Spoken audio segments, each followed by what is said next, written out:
So we have been talking about the ongoing Alex Jones and Joe Rogan beef that has been happening, which stemmed from the Jack Dorsey interview that Joe Rogan did, where Joe Rogan had Jack Dorsey, CEO and founder of Twitter, on his podcast. And the podcast was not a very good podcast. I noticed that Jack Dorsey was really just seriously evading a lot of questions. And it's at that point where you're kind of just like, I mean, I guess Joe could have pressed him a little bit more, but honestly, dude, like, there wasn't even really a point of having Jack Dorsey on because, like, okay, you're kind of just evading all the questions. And so I believe the answer he gave to the question of why was Alex Jones banned, he just said, I don't know. He's like, what were the specific violations? He's like, I don't know. What do you mean you don't know? It's like the biggest thing for Twitter ever. And you're telling me you don't know? You're obviously lying, like, through your teeth. And it's just, people are pissed off about it. Joe Rogan responded to Alex Jones. Now, this is a couple days old, his response, but I still wanted to talk about it. And so there has already been more talk from Rogan on this, as well as, and that talk more has to do with the Jack Dorsey podcast, although he and Sam Harris may have talked about Jones too, but Alex has already done responses. Some of the responses that I covered have already happened after this, but I wanted to show you guys what Joe Rogan says, and Joe Rogan actually gives another shout out to David Pakman and shows his clip there. So I'm not sure when David Pakman's going to end up being on there. I don't know. It seems like he's given him shout outs a couple times now, but he still hasn't had him on for some odd reason. I don't know why. But Joe Rogan is going to talk about the Alex Jones situation. Check it out. Missed how other people looked at that guy and what he stands for. I don't think it's correct. I think it's way more complicated. I think it's an insane business to run. And I don't think he really knew why Alex Jones was banned or why anybody else was banned. I don't think he really knew. I think he's dealing with a giant corporation, and he's a young guy, and he wears sandals. And that's not the only company you're on. Wait, what kind of sandals? There's some weird ones. Like the nice guy. Like Leave him alone, bro. It's just shoes. What were you saying? He runs a couple different companies. He's not. Yes. He's not sitting at Twitter's offices every day. That's another thing that Alex Jones brought up today. That he sponsors the podcast through the Cash App, which he also runs. It's 100% true. But I would have, and I think we talked about it on the podcast. We even talked about the Cash App being a sponsor and about how it's helped Justin Wren's fight for the forgotten charity. So Alex Jones erroneously said that I didn't mention it. So we did mention it. It's worth mentioning. And Alex Jones is having to like respond to people that want to know if I've seen what Alex Jones has said about me lately is one of the weirder things that I've dealt with. Because, first of all, I've always had good dealings with Alex in person to person. But he's obviously in a world of shit right now. There's a lot going on with him with this Sandy Hook stuff. And he wasn't entirely honest with me about what he had said about Sandy Hook. Maybe he didn't remember. Maybe he was trying to phrase it in a way other than the way I interpreted it when I saw the videos. But there's a Media Matters video that shows all the time where he said that Sandy Hook was fake. This is very complicated to me. And this is one of the reasons why I struggled with bringing him back on the podcast. That's very complicated. That is, even though I've known the guy since 1998, and if I'm around him, I'd say that's my friend Alex Jones. He's a friend. He obviously did something fucked up. And the parents that had to deal with what he did, there's parents that had to deal with people calling them a crisis actor. They had to deal with people harassing them and saying you're a liar and you're an actor. It's insanity.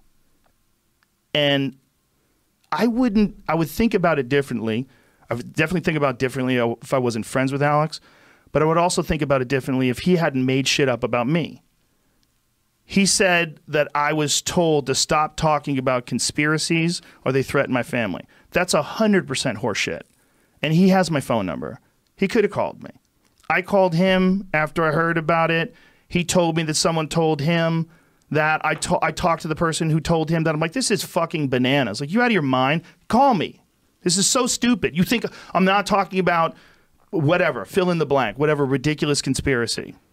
The Rothschilds, the fucking Rockefellers, whatever it is. I'm not talking about that because the government threatened my family. That is fucking wrong. It's ridiculous. And now you put it out there. So Alex Jones went on afterwards and he apologized and corrected it. Then recently, because I haven't had him on the podcast, he decided to start saying that I work for the CIA and that I'm George Soros talking points, which I don't even know what these fucking talking points are. Talking points about him in specific. Not talking to anybody.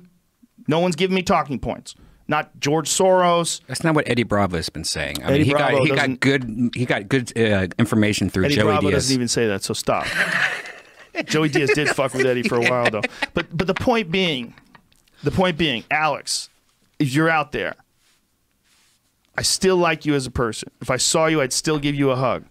But you're making shit up, and this is not helping anybody who wants to defend you. It's not helping me as a person talk about the good qualities in you, and you know that these things that you're saying are made up. You're making up the fact that I'm in the CIA. You're making up for the fact that the Hollywood insiders have given me information and tell me what to say. That's not true.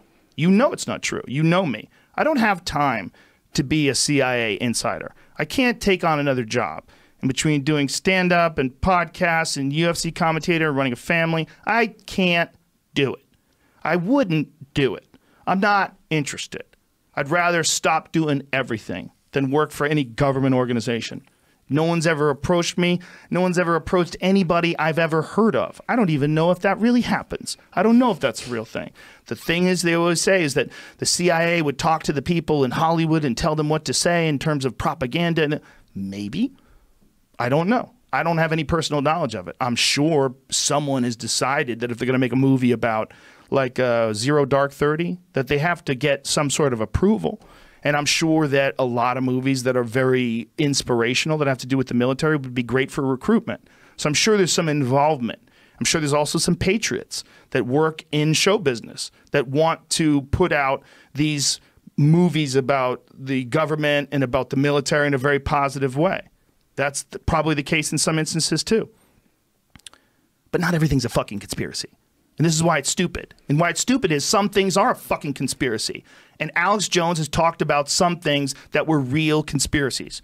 That 9/11 documentary, The Road to Tyranny, details the World Trade Organization protest where they sent in these agent provocateurs, which are essentially soldiers. They send in soldiers and military people dressed up in all black and cover their face, and they smash windows and tip over things, and they take a peaceful protest and they turn it violent so then the police can move in and shut down the protest. And then not only did they do that, but they made a no-protest zone in the United States of America. A no-protest zone. Was it the United States of America? It wasn't Vancouver, was it?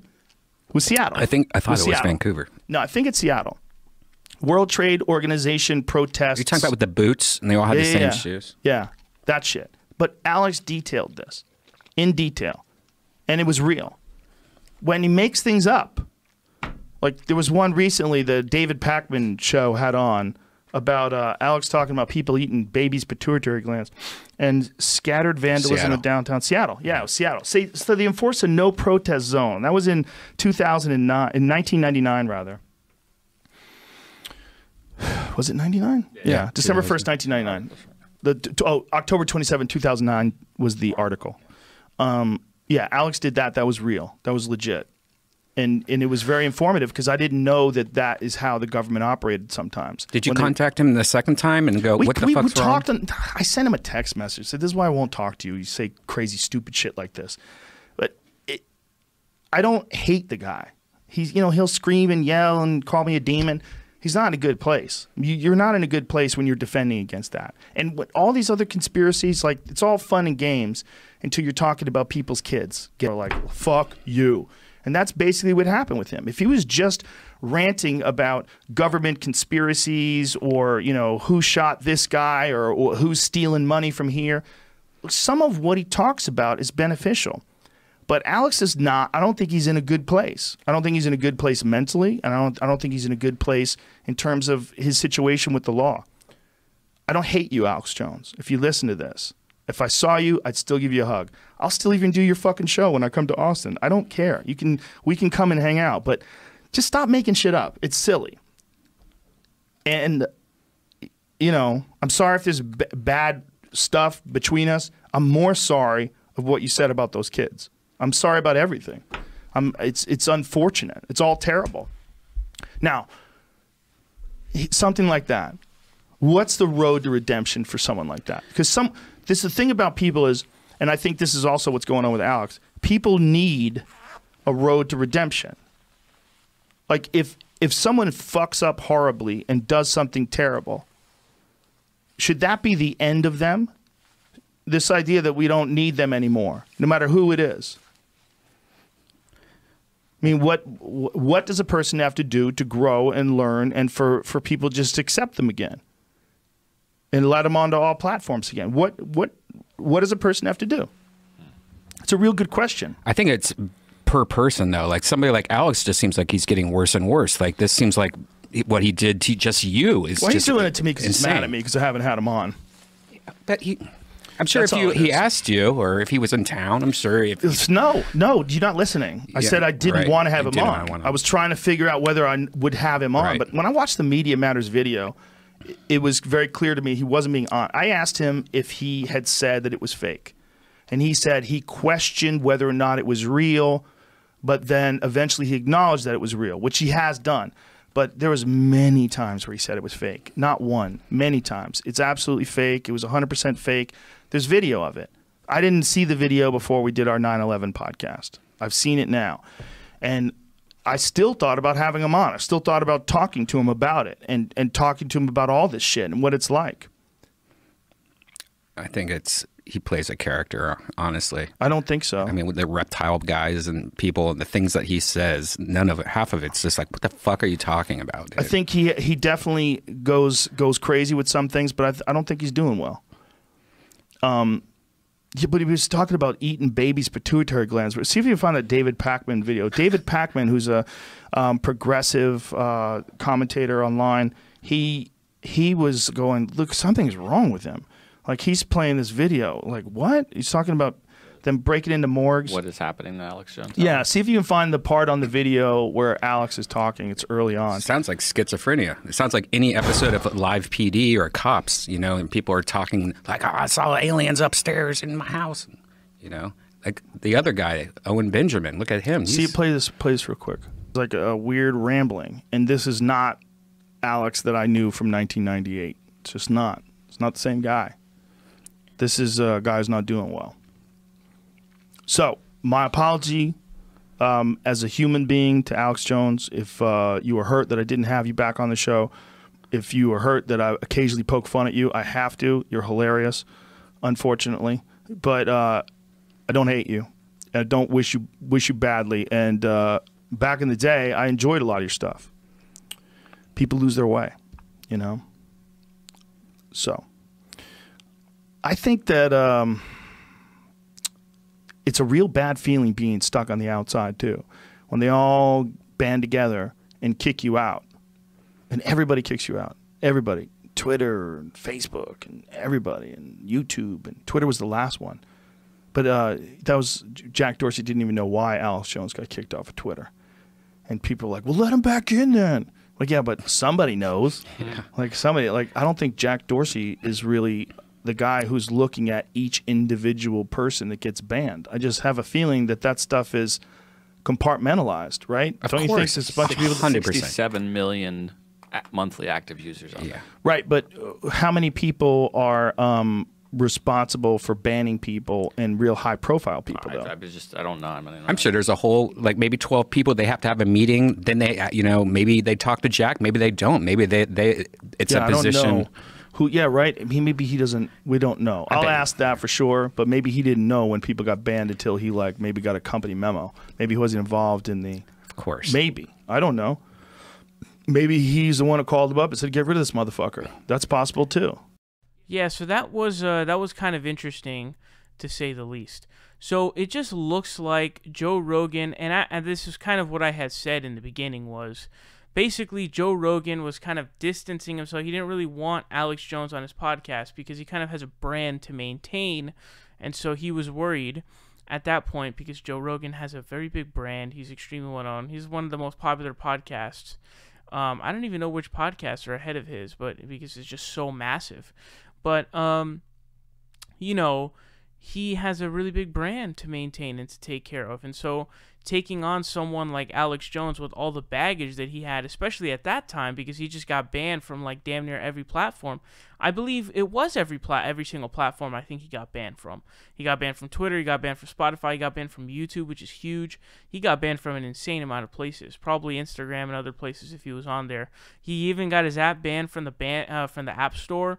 So obviously there was a lot of baggage there, and he didn't really want to take that on his podcast because he was just sort of worried about what is going to be the backlash. You know, it's probably going to negatively affect my channel and my brand, so that's why he didn't bring him on. And Joe is saying now that basically Alex doesn't look mentally stable. Like, it looks like there's something wrong. I think that is very obvious and has been very obvious for a long time that Alex Jones has a problem. He clearly has a problem. The dude is saying unbelievably insane things, like saying that Bill Maher is a pedo, which is unbelievably stupid. You can't just call anybody that disagrees with you or that you don't like a pedo. That doesn't actually do it, and it makes you look like an absolute clown, and that's what Alex Jones is. Now, the thing that I don't understand about Joe Rogan is he says that he wouldn't have had him on his podcast if he had known about Alex Jones's whole Sandy Hook stuff. But I'm not really convinced of that, because my understanding is the Sandy Hook stuff is dated before he went on their podcast. So I'm not even really sure I buy that. I have a feeling that's a cop-out that he's doing to try to rationalize his position to Jones and his fans, which have, cluttered him with a ton of backlash recently, just past couple days. I don't know if I really buy that. I feel like he probably did know because that was so well known. By the way, he has done that. I mean, remember in the video where he's like harassing Bernie Sanders, he says that Hillary edited the tapes, and he just says crazy shit like that all the time. I mean, that's what he does. That's his thing, and to deny it is ridiculous. Dude, there's a defamation lawsuit going on where I believe the parents just got access to their financial records. Like, this is serious shit. It's well documented. Stop pretending like you didn't say it, because you're fucking lying. You did say that, and it's utterly ridiculous. But the thing is, I don't buy that Joe just had found it out at that point in time. Like, he had found it out after the podcast. I don't buy that. I think he already knew. And so I think he's just kind of, I don't really believe him that he had found out afterwards. And, if he had known that, he wouldn't have had him on his podcast like he did on the 911 podcast. I don't believe that. I mean, plus, especially considering that, like, conspiracy theories are the wheelhouse of the Joe Rogan podcast, or they were. I mean, they have Eddie Bravo on all the time to talk about this kind of stuff. So, I really highly doubt he doesn't know about him. But it looks like they have not been able to really make contact with each other in terms of Alex Jones said that Joe Rogan called him. It went to message, and he didn't respond. He didn't call him back or anything. And Joe Rogan saying that he would hug Alex Jones if he were to see him in real life. He says that Alex is pissed because he won't have him on his podcast, and Alex Jones vociferously, fiercely denies this. And obviously he's doing that as an attempt to make himself not look, childish or immature or desperate, is what you would come away with as a conclusion if you were to follow that. But basically, this guy is he's just insane, pretty much. Alex Jones is absolutely insane. And I don't know where this is going to go from here, really. It really doesn't look like this is going to become better. But Alex Jones was saying is that the reason why I'm pissed at Joe Rogan is not because I, want to be on your stupid shows, well, that's pretty much a verbatim quote from him, but rather that he's reading George Soros' talking points, and George Soros' talking points is a translation of quoting verbatim statements. That's pretty much what it means. So this sort of beef has been going on for a little bit. I don't suspect it is going to stop. I'm curious to see if AJ is going to respond once again. I mean, I'll be on the lookout for that, and if he does, I'll make a video on it. But this is just weird, and let me know your thoughts about this whole thing down below. How do you think it's going to end up, and just what's going to happen in general? Are they going to stay friends? Is he going to have Alex Jones on the podcast? And the whole Cash App debacle? Let me know.